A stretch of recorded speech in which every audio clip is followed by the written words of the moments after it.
เด้อตอนนั้นเป็นตัวมาช่องไหนตุนใส่แต่มีเบาแล้วเนี่ยมีอะไรมาให้จับไหลเลยนะเที่ยวคือเลย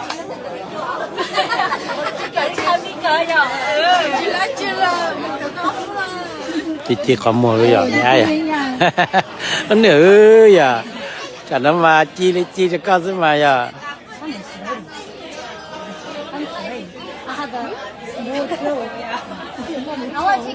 ก็จะปวดเนี่ยแต่ก็จะใจตัวเลยน้องก็จะเอาไปเรื่องที่ต่อเลยก็จะไล่